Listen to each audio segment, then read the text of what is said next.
Hey, welcome back to the Sound for Years podcast. I'm your host, Phil Bevers. I hope you guys had a good week and a good weekend. Did not drop last Friday again.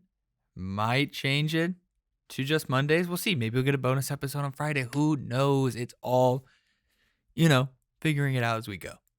All right, you get to be part of the experience of watching this whole thing grow. That is one of the perks of being one of the early listeners if you're listening to it at this point, which is episode 6. Episode sex, more like it. Oh my God. I did that. So, you guys get to hear me clicking on the fucking computer. So welcome back. I had an interesting week. I've been working like a motherfucker. I tell you what, bro. I've been cranking it, grinding it, schminding it, ranking it. I didn't know what else to do besides rhyme with grind and cranking it. Because in my mind I said cranking it, and by the time I got to grinding it, I was like, cranking it means that I'm jerking off, and that I might be. That's none of your business, first off, but I may be. But I don't need to be telling you that. It also has nothing to do with the hustle and the get in the bag or whatever. So I got distracted, and then I was like, what do I do now? I'm like, I broke the improv flow in my brain, and then it kind of just turned out to be like, what's the best option here? It sounds like the best option is going to be, what did I say? Schminding it, ranking it. It wasn't great, okay? I'm not happy with it. So I'm going to need, I'm already my own biggest critic. I don't need you to be part of that, okay? Which I guess is something you really got to be, if you're someone who likes advice and you're someone who likes other people telling you what to do. I mean, that's just how I view it. But, I'm not, I don't know, whatever. There's no point in going into that. But I mean, so let's get into my weird ass topics that I've been thinking about for the last couple of days. My big one is, if anyone who's listening is not like crazy into internet culture or just like maybe is a little bit older, you may not know about the existence of what's called Rule 34 on the internet. Rule 34 is basically this rule that if there's like a fictional character, or even not just a fictional character too, it's like if there's any character or person and you can think of like, usually fictional things, this is what it applies to, especially like if it's on the internet. Rule 34 is basically a rule that says if it exists, there's porn of it. So if you think about it and you're like, I wonder if someone's made porn. Yeah, just don't even finish the sentence. Just look up name or show or whatever it is that you're thinking about, even if it's like two people's names. Like, let's use fucking Fairy Odd Parents, which is, let's not use a kid's show. Let me think of another one. I guess I could go with like Rick and Morty. Like Beth and Jerry, Rule 34. You can see porn of them fucking. You know what I mean? Like, that's what you would do. You would do, Unity, Rick Sanchez. Oh, God, that's a real deep cut. If you don't watch, you're not going to understand what I'm saying. But, speaking of Rick and Morty, damn it, Justin. You know what I mean? Like, it's always like, it's not even, it's always like weird guys. I just feel like I'm so nervous now when people start to get big, or like when they start to get a lot of attention and be in the spotlight a lot. I get so nervous now about it because, like, take for example, Pedro Pascal, right? I am terrified that soon there will be stories about him that come out. And like, I don't want people to be hurt, and I don't want people to be like victims of like assault or, like any kind of harassment, sexually or verbally, whatever, any kind of domestic abuse. I don't want people to be that. I also don't want people that are, good in entertainment to constantly be abusers or predators. Like, damn, dude. No one like up there can keep their fucking hands to themselves. It's a crazy thing to me, but that's stuff that I think about.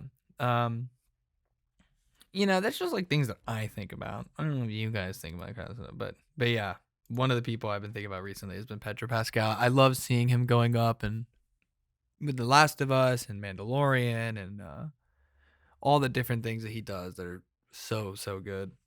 And he seems like a really nice, genuine guy. You know, he seems like he's funny and that he's nice and cool to be around or whatever. But yeah. Um but speaking of Rule 34, I started watching a video earlier this week of like old commercials because sometimes like you get into like a feeling or like you see something on the internet and you're like, holy shit, I remember that. I fucking remember that thing.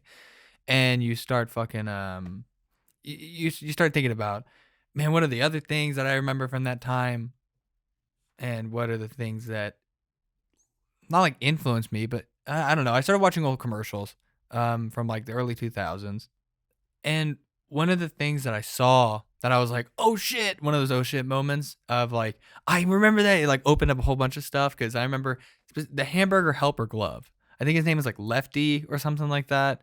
Um, and dude, terrifying mascot, by the way. Like a somewhat anthropomorphic glove. So like, it's kind of the same thing of like a puppet. You know what I mean? That's like really meta. Where you're like, oh, it knows the puppet or whatever. Like,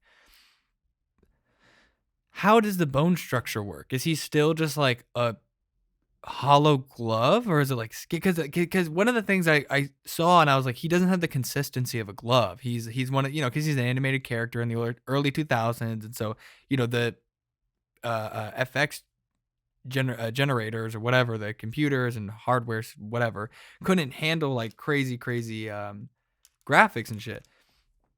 So they couldn't get into super detail. So they kind of gave him this like rounded out Mario Odyssey, Mario Galaxy kind of like skin texture.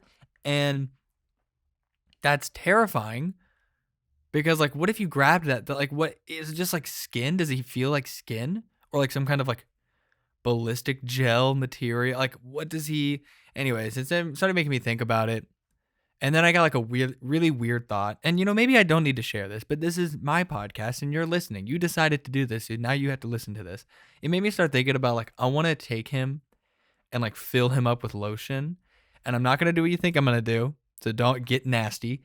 I just want to slowly dip my hand into him with the lotion. Because here's my thing. These are the like in a math equation of the givens. This is like the assumptions of the physics of him, right? So if he feels like skin and he is technically alive, then that means he's got, probably some kind of like central nervous system. If he's hollow and he doesn't have bones or like a body inside of him, he's like a snake where there's no bones. It's just like muscles and shit like that mostly, and cartilage. Then, you could he would central nervous system means blood. Not I guess not necessarily, but he's probably got blood in him because it seems like he's a warm-blooded creature, because if he's a glove, he's going to have to be in like a little cabinet or drawer or something like that. So he's going to have to, deal with not being, he's also inside all the time. So he can't get warmth from the sun unless there's some kind of sun lamp in your fucking cabinets, which if that's happening, you're either a psycho, give him more space because he's a creature, he needs space. He can't just like go into fucking hibernation mode every 2 seconds. Like, when you're done with him, done taking the cookie sheet out of the goddamn oven. Okay. Sorry, Mom, for the GDA. I know you don't like those. Whatever. And so I'm sitting here being like, so he's got to be warm. If he's got blood and he's warm-blooded so that he can actually be inside all the time and still survive, then he's going to be warm. So if I put lotion in there, give it a couple minutes, it's going to warm up lotion. You know what I mean? So it's going to be like this, it's going to kind of feel like, I feel like what primordial fluid like feels like. You know what I mean? Where you hear about like the beginning essence of life and like what that was, like this like, almost gelatinous kind of fluid. So I think it'll be warm. And then the other thing is he talks in some of the commercials. So I want to hear his reaction. Is it going to be bad? Is it going to be good? Is there like a constriction? Like if I stick my hand in, am I going to feel pressure coming down on me?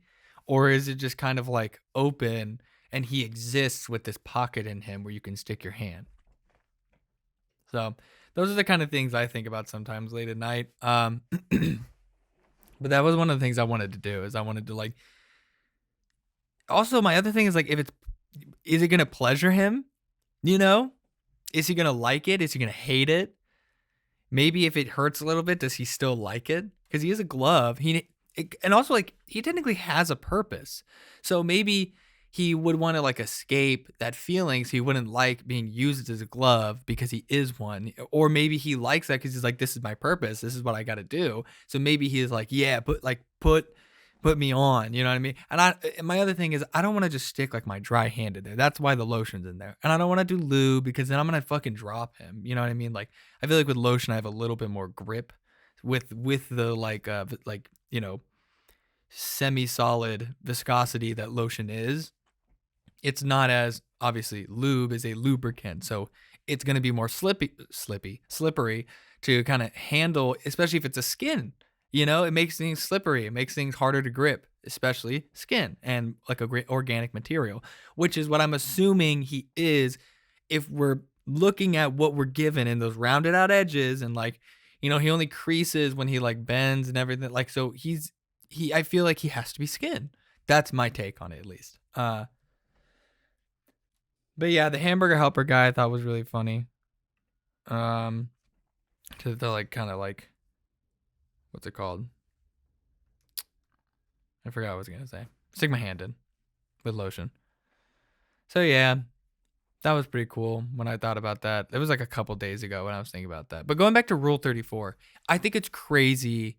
Like, it has like, Rule 34 has been so crazy, and I think it's a phenomenon in like sociology, that some companies, like video game companies, because of this, and like, what, I guess they just don't think about it. Like, let's take this game called Overwatch, for example, right? There's a character called Diva, D.VA.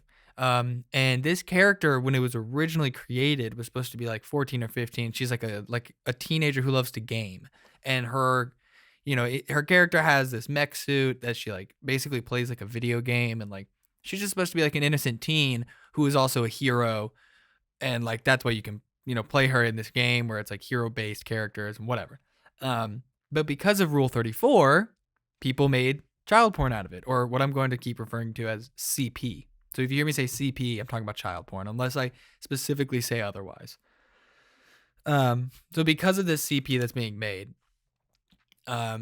they had to change the lore and like history of her character to make her, I think, 18 or 19, like, you know, enough age where she's still young enough to be considered like, you know, a gamer kid, something like that. But because her character in the lore, it's like there's a whole thing about her being one of the youngest characters, human characters, based in the game.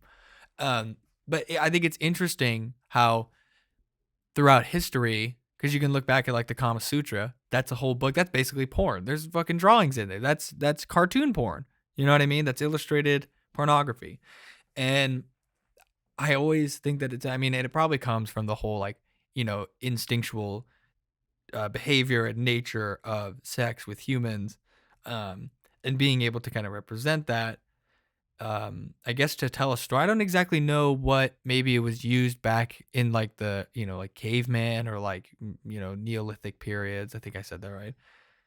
Um, Man, now I'm thinking about like, what was the purpose of it originally? Because if it's just to like get yourself horny, that seems weird to me to be. I mean, I guess like with society and religions, you have this like abstinence kind of thing that's always been happening. So maybe that's what it's from, is to like, if you can't actually touch someone, but you need to relieve yourself or release, you know, these sexual urges and everything, maybe then like even back then with like Assyrian and like, you know, Babylonian culture, and even, you know, even way before then too, Macedonian, I actually don't know which one of these fucking civilizations comes first. And if you do know, please email me or message me.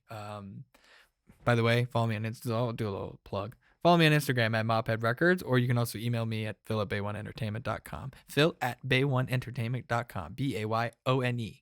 Bay1. Anyways, if you do know, please let me know. I would honestly love to know about it, and like know if I'm, because I know I'm obviously probably not close. I know that they were like civilizations that lasted for, you know, tens of hundreds, not tens of hundreds, but like tens or hundreds of years.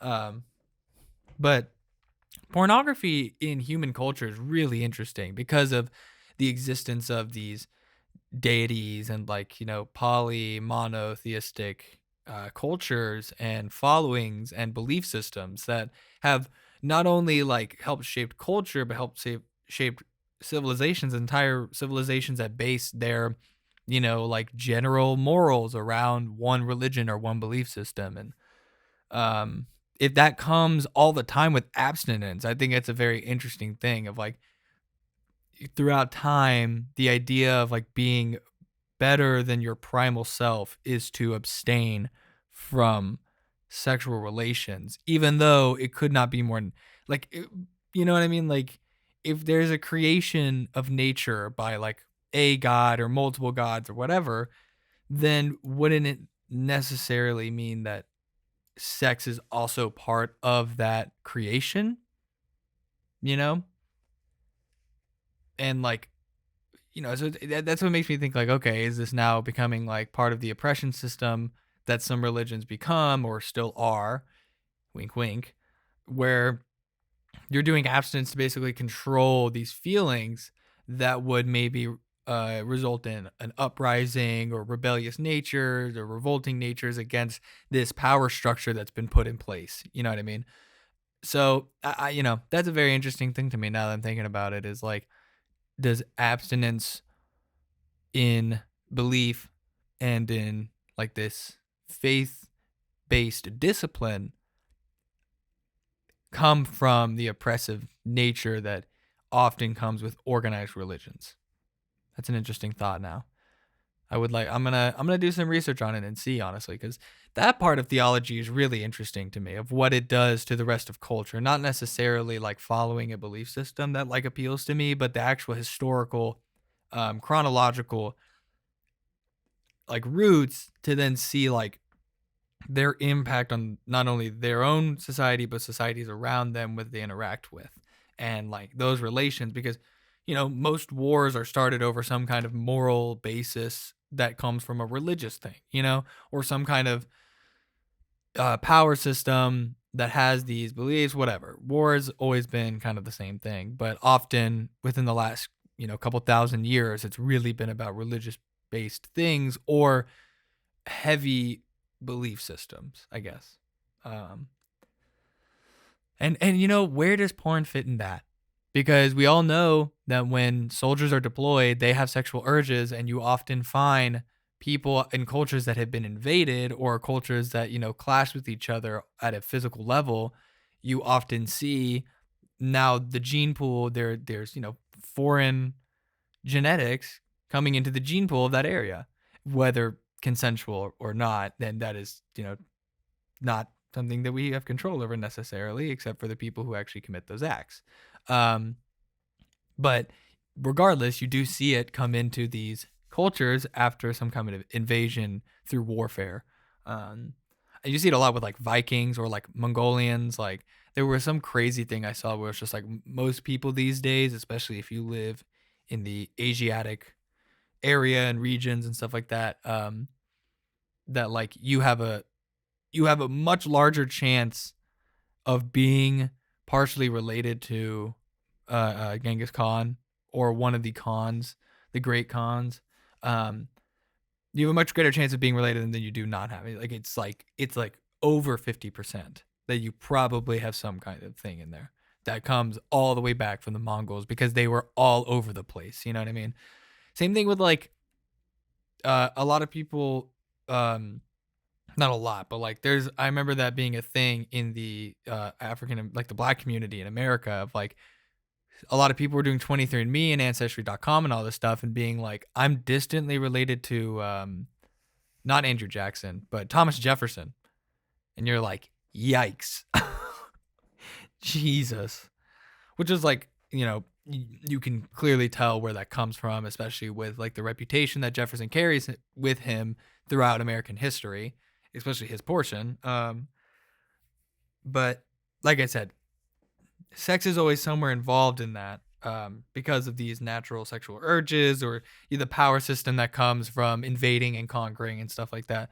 Uh, and so pornography has, kind of always existed. throughout recorded history, as far as I've seen and read about and looked at.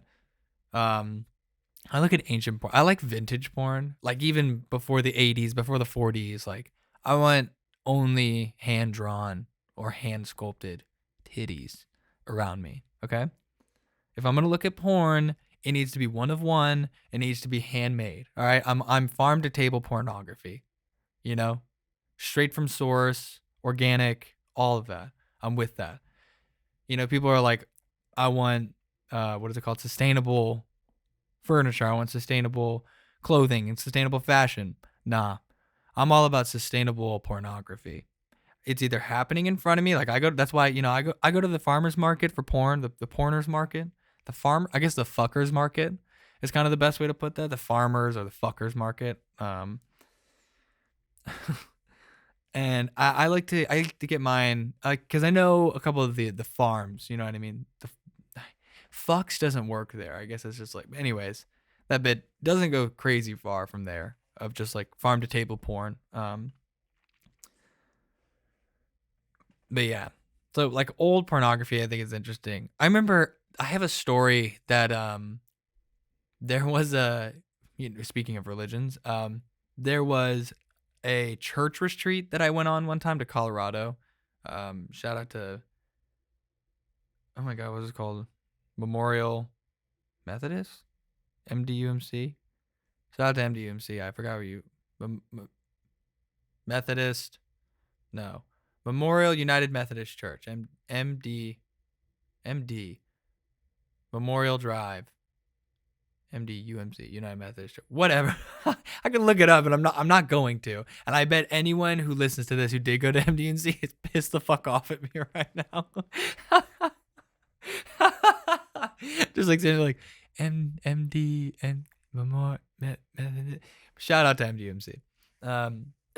And I went on this church retreat out to Colorado. And this was at like the end of high school, I think, or like, I was going to New York pretty soon. I knew it was going to be one of the last times I saw a lot of these people. And I was like with this group. So I was like, all right, I'll go on this. And also it's Colorado. It's my favorite state. If you didn't know, Colorado is my favorite state, not just because of weed, but because I'm a mountain guy. I love to hike. I love to go and be in nature. Like I know I live in concrete jungle right now in fucking New York City. So it's a little hard to go out in nature and do that kind of shit. But I was like, if we're going to Colorado, I might as well go. I love that place. So we go out there. Damn, dude. Sorry. Chest hurts. So we go out there. And while we're out there, we're technically on someone else's land, like someone's like farming. And there's like these like massive plots of land around these properties that people have. And they're like in the mountains. It's like clearly very nice. And this lady kind of like owns part of the mountain that she's on, which is crazy that you can fucking own a mountain. Anyways,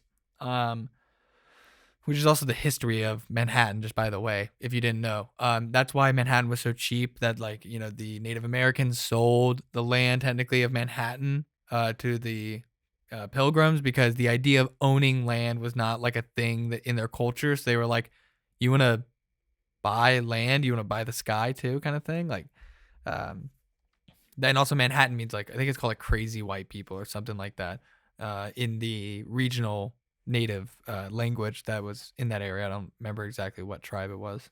But anyways, so there's these massive plots of land and there's like one of them nearby. We would go on these like walks, like the group and everyone would go on these walks, and one of the properties was like abandoned straight up. Like there was no one in it. All the cars were there. It was like half finished or something like that. And I honestly, it makes me think, before I get into who I think it was, we go over there and we're like exploring and we're like interesting. Like they left a bunch of shit behind. Like they were like mid construction and they were gone. Whoever was, maybe they lost funding, maybe they lost whatever, motivation. I don't know what happened, or maybe someone died. Who knows? But they like left a bunch of stuff. And one of the things they left was cannabis plants, like a whole garden of it.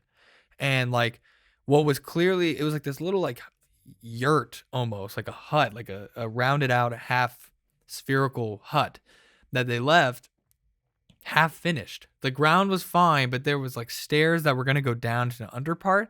But what was interesting in there was a bunch of grow lights. And at this point in like my smoking career, I was like 2 or 3 years into my smoking career of like smoking weed.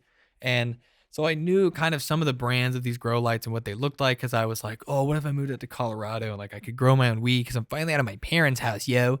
And when I saw these lights, I was like, oh shit, these are grow lights. Like they were doing, cannabis stuff here. And then obviously the cannabis plants that were like blooming basically, which like sucked because like if they had honestly like kept up with them for another like maybe like 3 weeks, they would have gotten a really nice bloom from them. But what they regardless, they weren't cured or anything, so you couldn't really go straight to smoking. What I had to do, so what I did was I walked up and I was like, also like we're on a church trip, so I don't even get to go out to a dispensary. I'm also not 21 yet, so I can't even go into the Colorado dispensaries, no matter if I wanted to or not.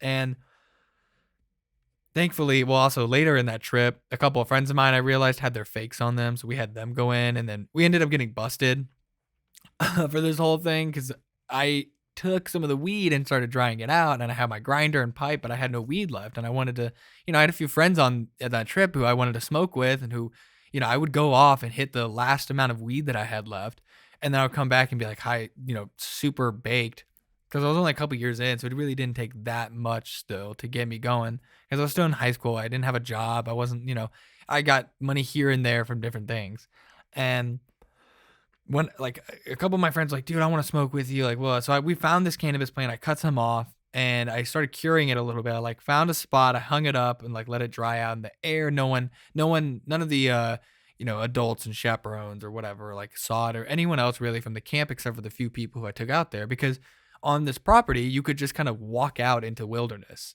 and so I would walk out, maybe not like a quarter mile, but like probably like a fifth of a mile out there. Like I would walk for like a good 10 minutes. And no, not 10. It was probably like 6 or 7. There we go. 6 or 7 minutes out there. It was a somewhat long walk because I wanted to make sure none of them were going to see it. And so when I would be gone for like, 15 minutes at a time, because it's like 6 or 7 out there. I get like 2 or 3 minutes to kind of like rush a bowl or two in and then come in, hide it and then come back. So we're doing that. And when I was harvesting, I would go back there a couple of times because I wanted to keep getting more and more, but I didn't, want to walk out there with a bag and then like come back with like a bag that stunk a bunch of weed. So I could only grab a little bit at a time because I only had a little bit of a smaller airtight container that I was keeping the weed in. And when I would go over, like I think it was the second or third time, I went back into this like half finished grow kind of like den thing that they were building. And when I went in there, I was like looking around and stuff. I see toolboxes and I like open up the hatch that was like gonna go down into this room. And like right there is a box full of like porn magazines and like books. And specifically this giant book that was like an old version of the Kama Sutra. And I was like, who the fuck are the people living here? And at this point, I'm like, okay, they have porn in the Kama Sutra, so they're somewhat intelligent. Not intelligent, but like, well-read. To get the Kama Sutra to even know what that is, like, you either come from that culture or a culture around where that was created, or you just like are a sex deviant and you're like somewhat intellectual because you like, are seeking out a Kama Sutra book, which is like tantric sex stuff. You know what I mean? Like, very spiritual and also secular, kind of meshing and balancing with a partner or multiple partner, whatever, or yourself or whatever. So I'm like, what made me think, I was like, are these like relatives or like children of cartel leader? Like, it was so much weed that they had in this garden, and it was also like a big ass fucking grow room that was going to be there. I'm talking like, it was probably like 10 foot in diameter. So about like 20, no, not diameter, sorry, in radius. So I guess 20, 25 feet in diameter, which like you can get a lot of crops in there. And I'm not saying that would be their main crop type, but it's like, you're paying for a lot of weed.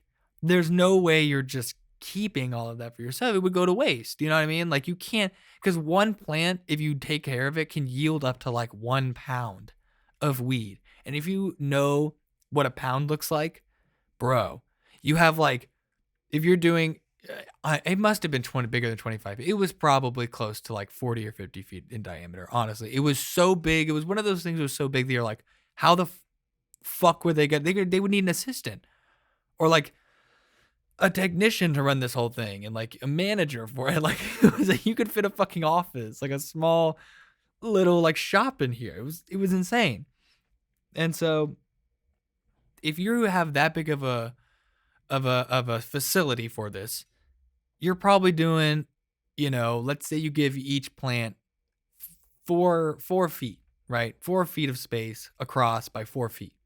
So you're talking, if it's 40 feet in, diameter, fuck, I don't even know how much you could fit in there. You could probably fit like, I don't know, 20 plants at least. So now you're talking about 20 pounds. You're talking about like way more than federal level for like distributing. Because that's immediately what they're going to think you're doing. You get that much fucking weed, they're going to be like, you're buying stuff or you're selling it to people in wholesale. Because like a harvest, you could probably get a good harvest done in about 4 months. Depending on when the climate of where you are, the soil that you have, the time and effort, how much sunlight do they get, what kind of like air do they have, what plant is it? There's a whole bunch of different factors. Anyone who knows herbology or any kind of like gardening and has a green thumb, it takes time, and there's so many different variables and factors. That's why you get all these strains. That's why you get all these different farming techniques and everything like that. So anyways, not to go on my agricultural soapbox. But they had a fucking Kama Sutra. I was like, I don't know who lives here, but so I found the Kama Sutra. I don't think I ended up taking it because it would be hard to justify having it. Because there's either two ways that you can really explain it, right? That I'm thinking of right now. You can either explain it by being like, I brought it with me and it's my own book. Or you say, I found it at the abandoned, property that they explicitly told us not to go to. So either way, I'm snitching on myself. And I'm not a self-snitch. I'm not a dry snitch. I'm not doing that shit. But yeah, so that was a very interesting time. We actually did, like I said earlier, we did end up getting caught. Because we weren't exactly hiding it. You know what I mean? Like when we finally had my friends go into my two friends at the time, who we were with in this group, it was probably like 5 or 6 of us, and 2 of them were older than us and had their fakes and shit. So we had them go in and get the weed, and I had enough money to get myself an eighth and some edibles.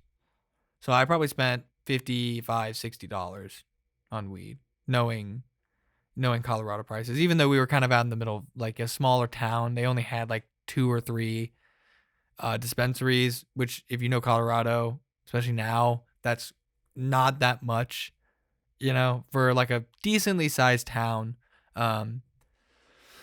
So we would, we'd all go out as a group at night, when we're supposed to be going to bed, and like they separated into boys and girls, and this group that I was with, we were smoking with, was only guys, because the girls who were there were not really that part of Houston I grew up in. It was unbecoming, quote unquote, of women to be, potheads or whatever it was. Who cares? A very conservative community kind of thing.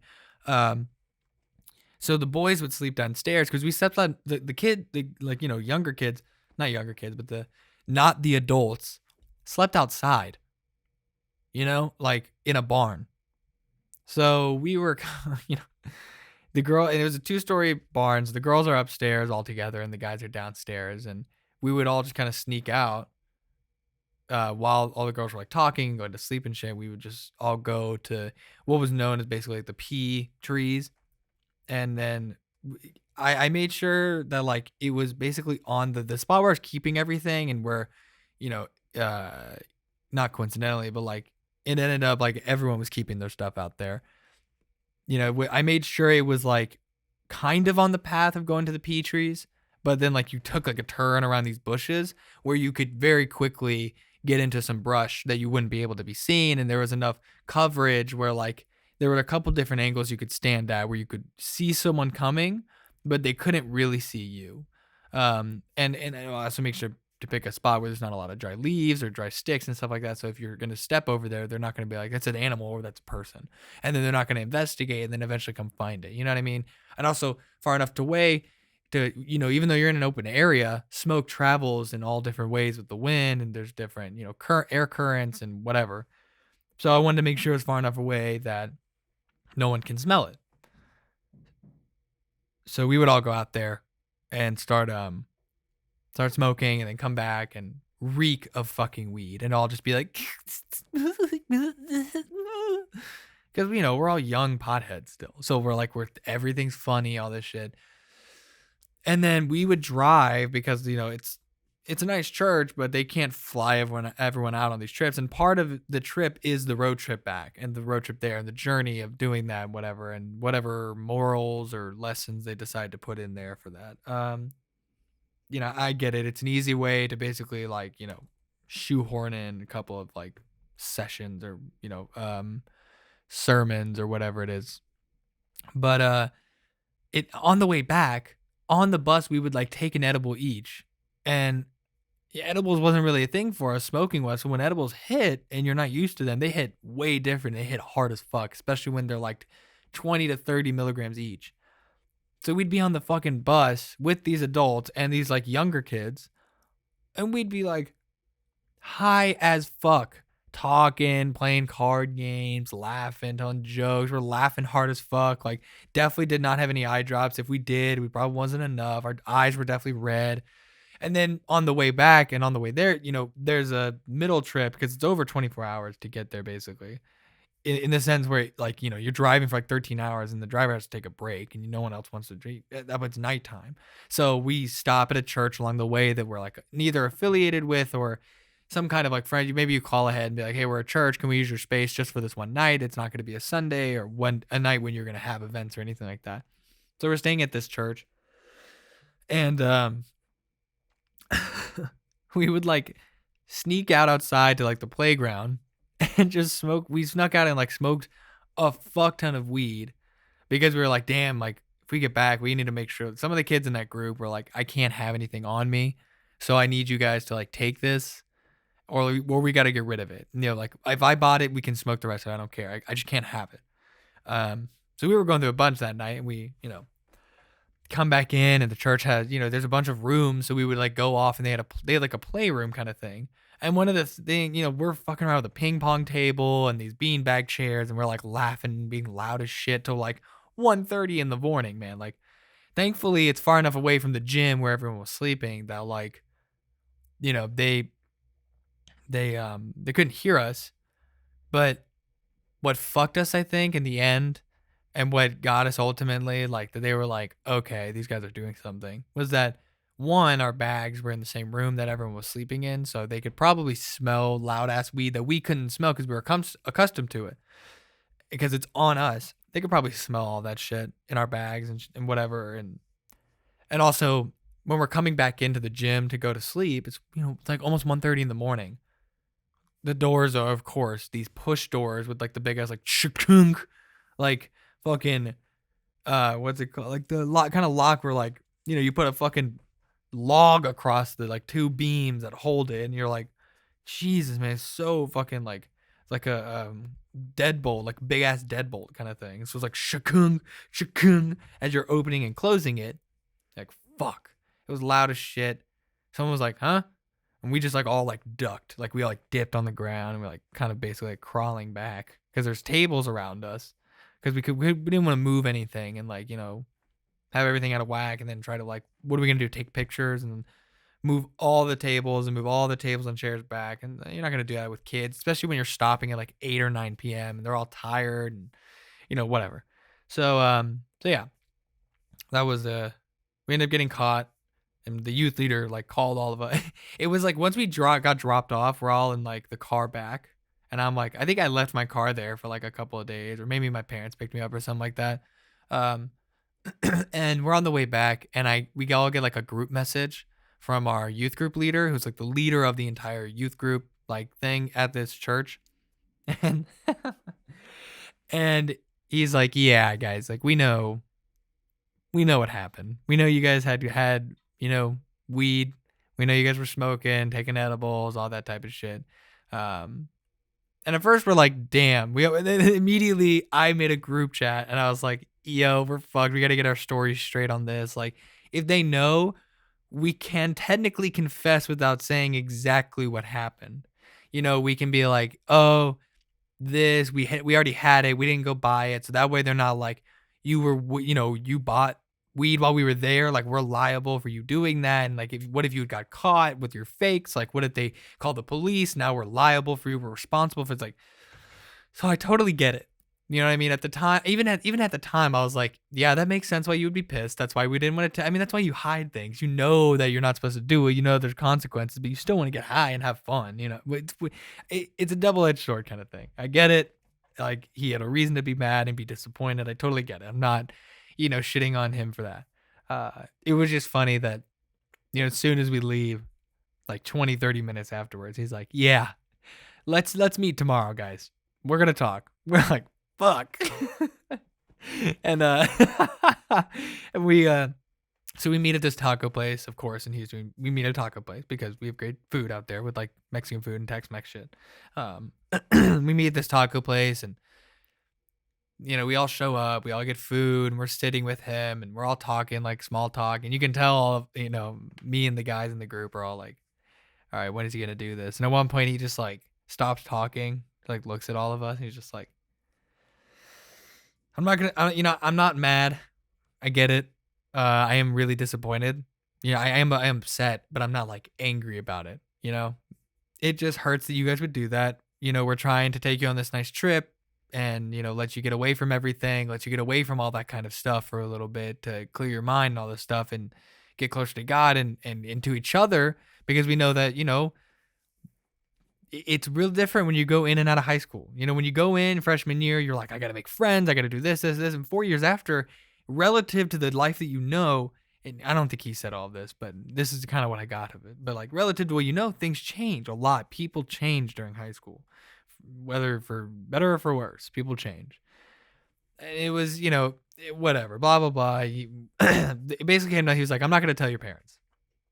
But I am hoping that you all have the integrity as men to tell them yourself and come clean and, atone for this with your parents in your own way, because I'm not going to tell you to talk to your parents.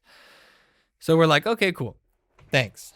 That is a huge relief because, obviously we're not going to fucking tell our parents, So we leave this thing. We're like, all right, man, like, thanks. He's like, I really appreciate you guys coming in and admitting to it and being men, having integrity and all that shit.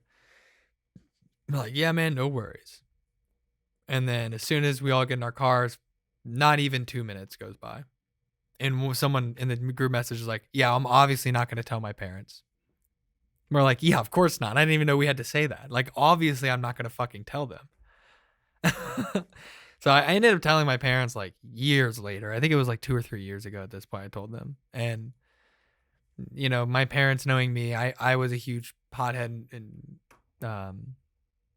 smoke in a stoner in high school. Before, during, and after school type shit. Like, my lunch break was my smoke break. I would cut a Swisher in half, and then I'd make like mini blunts. So I could just like go in, me and one other person, chief down half of a blunt, and we're good. You know what I mean? And you don't even get the full thing technically because, it's skinnier on both ends because you got to light it and have some room so it doesn't immediately start canoeing. And also, I'm in high school rolling blunts. I'm not going to be crazy good at it. And if you were crazy good at it, it was like, you have a problem, bro. You obviously have an issue with weed and substances, so maybe deal with that, right? Which people could have said that to me, and they would have been totally right, because here I am now, 25, very much recognizing and open about the fact that I do have a substance abuse issue, and that's why we work on it, guys. We are working on it. So, yeah. But my parents ended up, when I told them, they were like, yeah, that makes sense. That's who you are. I was like, yeah. Because I was like, even in high school, it was one of those things of like, guys, if I'm not drinking all the time, not partying, I'm not doing blow, I'm not smoking cigarettes. I was smoking cigarettes, but I didn't tell them at the time. I'm fine. I'm not going crazy. even though I was going a little crazy trying to get weed every fucking day, jumping fences to get into these apartment complexes, like projects, so I could meet up with a 40-year-old who was selling me weed.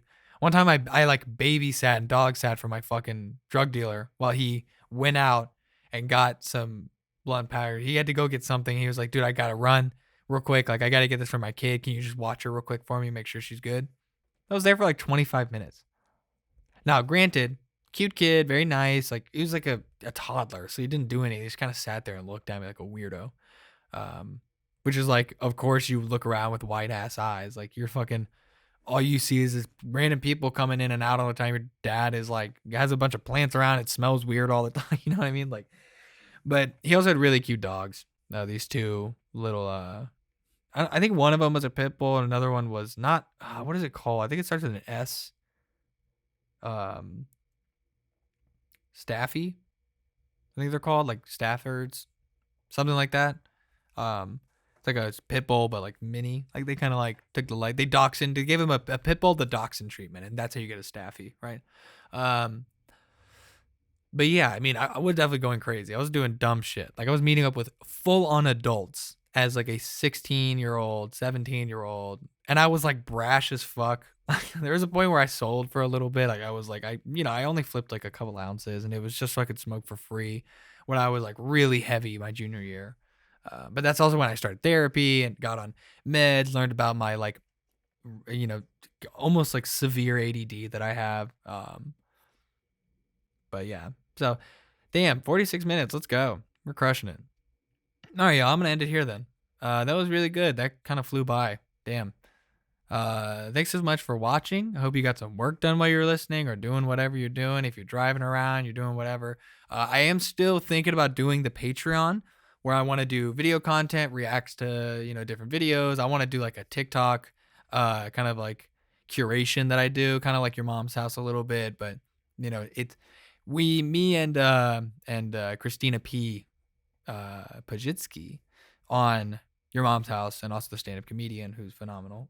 Check her out in Your Mom's House. If you don't know what that is, Tom Segura and his wife Christina P. Or I should say Christina P. and her husband Tom Segura. Anyways, I want to do a bunch of different video content. I also want to, actually have video stuff. Maybe go live a couple of times on like, not Instagram, but something like that. I don't know. We're gonna figure it out. But yeah. So having a lot of fun with that. We're gonna see. I'm gonna make it cheap. It'll be like $1 or $2 to just get everything. Cause I know that this podcast is not gonna make me a fuck ton of money, so I'm not gonna go crazy with it. You know what I mean? Like this is really just for me to get stuff out there. And if it goes well, if it gets big, it gets big. But I'm not gonna like, look for a network to pick me up. I'm just gonna keep making this under Bay One because it's my production company and I can do what I want. So get off my fucking back. And I'm ending this episode. So thank you so much for listening. God, you always do this. All right, guys, have a good one. Bye.